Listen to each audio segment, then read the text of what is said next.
Hello and welcome to my YouTube channel Education House। आज ଆମେ ଦ୍ୱିତୀୟ ଶ୍ରେଣୀର ପାଠ 6 ହାତୀ ମାନିଲା ଏଣ୍ଡୁଅ କଥା ପାଠଟିର ଅଭ୍ୟାସ କାର୍ଯ୍ୟ କରିବା। ଦେଖ ଅଭ୍ୟାସ କାର୍ଯ୍ୟ ଏକ ନମ୍ବର କ'ଣ କହିଛି, ଗୀତଟିକୁ ମନେ ପକାଇ କୁହ। ଏଟା ଗୀତଟିକୁ ତମେ ମନେ ପକାଇ କହିବ। 2 ନମ୍ବର, ପାଠରେ ବ୍ୟବହାର ହୋଇଥିବା ଅଣ୍ଡ ଓ ଅନ୍ଧ ଅକ୍ଷର ଶବ୍ଦ ଚାରିପଟେ ଗୋଲ ବୁଲାଅ ଓ ସେହି ଅକ୍ଷର ଥିବା ଶବ୍ଦ ଠିକ୍ ଭାବେ ଉଚ୍ଚାରଣ କର। ଦେଖ ପାଠରେ ଆମର ଅଣ୍ଡ ଆଉ ଅନ୍ଧ କୋଉଠି କୋଉଠି ଅଛି, ଦେଖ ସେଇଠି ଆମେ ଗୋଲ ବୁଲେଇବା। ପ୍ରଥମେ ଦେଖ ଏଠି କ'ଣ ଅଛି, ଶୁଣ୍ଢ, ଏଠାରେ ଗୋଲ ବୁଲେଇବ। ମେଣ୍ଢ, ଏଠାରେ ଗୋଲ ବୁଲେଇବ। ଶୁଣ୍ଢ, ଏଠାରେ ବି ଗୋଲ ବୁଲେଇବ। ହେଲା, ତାପରେ ଷ୍ଟେପରେ କ'ଣ ଅଛି, ଦେଖ ଏଠାରେ କ'ଣ କ'ଣ ଅଛି, ଏଣ୍ଡୁଅ, ଏଠାରେ ଅଣ୍ଡ ଅଛି, ଏଠାରେ ଗୋଲ ବୁଲେଇବ। ଆଉ କ'ଣ ଅଛି ତାପରେ ଷ୍ଟେପରେ, ଦେଖ ଏଠି ଅଛି ଆମର ଶୁଣ୍ଢ, ହେଲା, ଏଠି ମୁଣ୍ଡ, ଏଣ୍ଡୁଅ, ହେଲା। ଆଉ କୋଉଠି ଅଛି ଦେଖ ତାପରେ ଷ୍ଟେପରେ, ଏଠି ଦେଖ ଏଠି କ'ଣ ଅଛି, ଏଣ୍ଡୁଅ ଆଉ ମୁଣ୍ଡ ଆଉ କୁଣ୍ଡିଆ, ହେଲା। ଏ ସବୁ ତମେ ଗୋଲ ବୁଲେଇବ। ତାପରେ ଷ୍ଟେପରେ ଦେଖ କ'ଣ ଅଛି, ମୁଣ୍ଡ, ଏଣ୍ଡୁଅ, ହେଲା। ଏତିକିରେ ତମେ ଗୋଲ ବୁଲେଇବ। ବୁଝିପାରିଲେ ପିଲାମାନେ? ତାପରେ 3 ନମ୍ବର ଦେଖ କ'ଣ କହିଛି, ଗୀତରେ ଯେଉଁ ଚିତ୍ର ଦିଆଯାଇଛି ସେଥିରେ କିଏ କ'ଣ କରୁଛି ଲେଖ। ଦେଖ ହାତୀ ଡ୍ୟାସରେ ପାଣି ପକାଉଛି, କାହିଁରେ, ଶୁଣ୍ଢରେ, ହେଲା। ଏଠି ଲେଖିବ ଶୁଣ୍ଢ, କ'ଣ ଲେଖିବ, ଶୁଣ୍ଢ, ହେଲା। ତାପରେ ପାଣି ଦେଖି ଡ୍ୟାସ ଦୌଡ଼ି ପଳାଇଲେ, ମେଣ୍ଢା,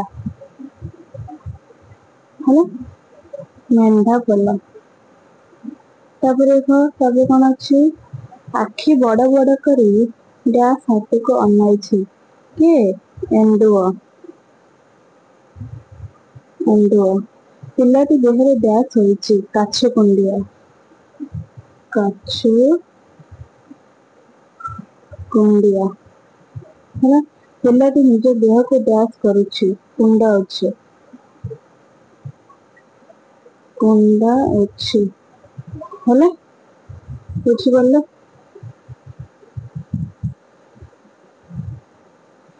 4 ନମ୍ବର ଦେଖ, ପଠିତ ଗୀତରେ କୁହ। ହାତୀ କିପରି ଆସୁଥିଲା, ହାତୀ ଶୁଣ୍ଢ ହଲାଇ ଆସୁଥିଲା।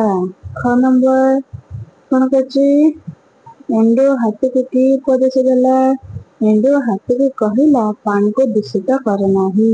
ଗ ନମ୍ବର, ଦୂଷିତ ଜଳରୁ କେଉଁ ସବୁ ରୋଗ ହୁଏ, ଦୂଷିତ ଜଳରୁ ଜ୍ୱର, ଝାଡ଼ା, କାଛୁ କୁଣ୍ଡିଆ ଏହି ସବୁ ରୋଗ ହୁଏ। ଘ ନମ୍ବର, ଏଣ୍ଡୁଅର ଉପଦେଶ ଶୁଣି ହାତୀ କ'ଣ କହିଲା, ଏଣ୍ଡୁଅର ଉପଦେଶ ଶୁଣି ହାତୀ କହିଲା ତୁମର କଥାକୁ ମୁଁ ଏବେ ମାନିବି, ହେଲା। ତାପରେ 5 ନମ୍ବର କ'ଣ କହିଛି, ଦେଖ ଏଠାରେ କ'ଣ ହବ, ଏଣ୍ଡୁଅ, ଏଠି ହବ ଅଣ୍ଡରେ ହର୍ଷକାର, ଏଣ୍ଡୁଅ, ଏଠି ଗୁଣ୍ଡୁଚି, ଅଣ୍ଡରେ ହର୍ଷକାର, ଗୁଣ୍ଡୁଚି ମୂଷା, ଏଠି ଗେଣ୍ଡା, ହେଲା। ଏଠାରେ ଅଣ୍ଡରେ ଆକାର, ମେଣ୍ଢା, ଏଠି ଅନ୍ଧରେ ଆକାର, ହେଲା। ତାପରେ ଦେଖ ଏଠି କ'ଣ ଅଛି, କଣ୍ଢେଇ, ହେଲା। ଏଠାରେ କ'ଣ ହବ, ଅଣ୍ଡରେ ଏକାର, ଏଠି ଷଣ୍ଢ, ହେଲା। ଏଠି ହାଣ୍ଡି, ଘରେ ଆକାର, ଅଣ୍ଡରେ ହର୍ଷକାର। ବୁଝିପାରିଲ ପିଲାମାନେ? ଏପରି ଲେଖିବ। ତାପରେ ଦେଖ ତଳେ ଦିଆଯାଇଥିବା ଶବ୍ଦରେ ହାତୀର ଶୁଣ୍ଢକୁ ଅନ୍ଧ ସହିତ ଓ ଏଣ୍ଡୁଅର ଲାଞ୍ଜକୁ ଅନ୍ଧ ସହିତ ଗାର ଟାଣିବା। ଦେଖ ଏଠି କ'ଣ, ଦେଖ ଏଠି ଲେଖା ଅଛି ପେଣ୍ଡା, ତ ଏଇଟା କୋଉଠି ଯିବ, ଏଣ୍ଡୁଅର ଲାଞ୍ଜକୁ, ଏଇଟା ବି ଏଣ୍ଡୁଅର ଲାଞ୍ଜକୁ, ଦଣ୍ଡ ଏଣ୍ଡୁଅର ଲାଞ୍ଜକୁ, ମୁଣ୍ଡ ଏଣ୍ଡୁଅର ଲାଞ୍ଜକୁ, କଣ୍ଢେଇ ହାତୀ ଶୁଣ୍ଢ, ଷଣ୍ଢ ହାତୀ ଶୁଣ୍ଢ, ତୁଣ୍ଡ ଏଣ୍ଡୁଅର ଲାଞ୍ଜକୁ ଯିବ, ଗେଣ୍ଡା ଏଣ୍ଡୁଅର ଲାଞ୍ଜକୁ, ଗଣ୍ଡା ଏଣ୍ଡୁଅର ଲାଞ୍ଜକୁ, ଖଣ୍ଡ ଏଣ୍ଡୁଅର ଲାଞ୍ଜକୁ, ମେଣ୍ଢା ହାତୀ ଶୁଣ୍ଢକୁ ଯିବ, ଅମୃତ ଖଣ୍ଡ ଏଣ୍ଡୁଅର ଲାଞ୍ଜକୁ, ହେଲା। କେବଳ 3ଟି ଯାକ ହାତୀ ଶୁଣ୍ଢ, ଆଉ ବାକି 9ଟି ଏଣ୍ଡୁଅର ଲାଞ୍ଜକୁ ଯିବ। ତାପରେ ଦେଖ 7 ନମ୍ବର, ଆସ ତଳେ ଦିଆଯାଇଥିବା ଅକ୍ଷରକୁ ଦେଖିବା ଆଉ ସେହି ଅକ୍ଷରକୁ ଅଣ୍ଡା ଅକ୍ଷର ସହିତ ଯୋଡ଼ି ଶବ୍ଦ ତିଆରି କରି ଘରେ ତଳ ଘରେ ଲେଖିବା। ଦେଖ କ'ଣ ହବ, ଏଇଟା କ'ଣ ହବ, ଝଣ୍ଡା, देखो এটা কোন ঝন্ডা কেন্ডা গেন্ডা টেন্ডা খন্ডা খন্ডা খন্ডা কিন্ডা ହଣ୍ଡା ଲଣ୍ଡା। ଦେଖ ତୁମେ ତିଆରି କରିଥିବା ଶବ୍ଦକୁ ନେଇ ଧାଡ଼ିଏ ଲେଖ। ଯେପରି ଅଣ୍ଡା କୁକୁଡ଼ା ଅଣ୍ଡା ଦିଏ। ସେପରି ଆଉ କଣ କଣ?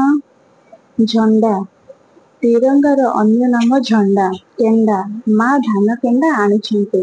ଗେଣ୍ଡା ଗେଣ୍ଡା ଧୀରେ ଚାଲେ। ତେଣ୍ଡା ଆମ ଗାଁରେ ତେଣ୍ଡା ନଳକୂପ ଅଛି। ଖଣ୍ଡା ରାଜା ଖଣ୍ଡା ଧରି ଲଢ଼େଇ କରନ୍ତି।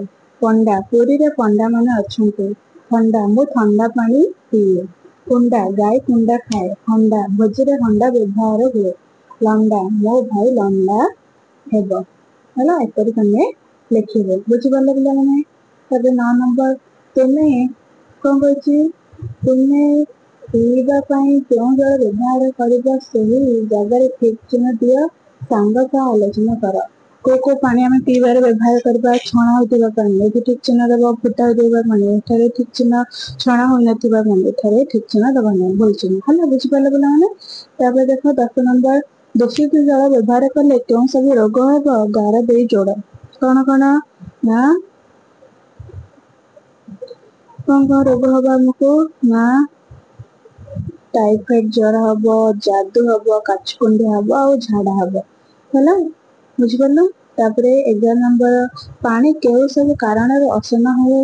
କୁହ। ଯେପରି ହାତୀ ପାଣିକୁ ପାଦରେ ଘାଣ୍ଟି ଗୋଳିଆ କଲା। ସେହିପରି ଆଉ କଣ କଣ ହବ? ନା ଆବର୍ଜନା ପକାଇବା ଦ୍ୱାରା, ଆଉ ବାସନ ଧୋଇବା ଦ୍ୱାରା, ବଳଦ ଓ ଗାଈ ଗାଧୋଇବା ଦ୍ୱାରା, ଲୁଗା ସଫା କରିବା ଦ୍ୱାରା ଆମର ପାଣି ଅସନା ହୋଇଥାଏ। ହେଲା